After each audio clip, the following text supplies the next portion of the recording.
कितनी बड़ी बात है कि आप यूसुफ की तरह, एक टाइम है आप यूसुफ की तरह खड़े हो जाए। हालेलुया। जब खुदा यूसुफ को देख रहा था ना कि ये बर्दाश्त कर रहा है, भाइयों ने मारा कूटा, वो दुआ दे रहा है। खुदा ने कहा वाह ये मुझे चाहिए, ये है वो बंदा, ये है काम का बंदा। हालेलुया।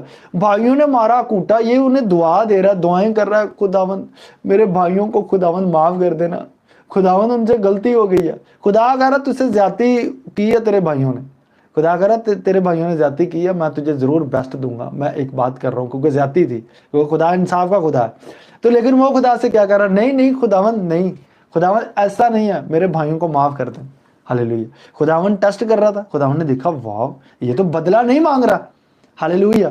ये तो बदला नहीं मांग रहा, ये तो अपने बहन भाइयों के लिए जो क्या मांग रहा है, ये तो माफी मांग रहा है उनकी। उन्होंने इसे मारा कूटा, इसके स्पिरिचुअल लाइफ को भी गलत मलत कहा, ये तो ठीक नहीं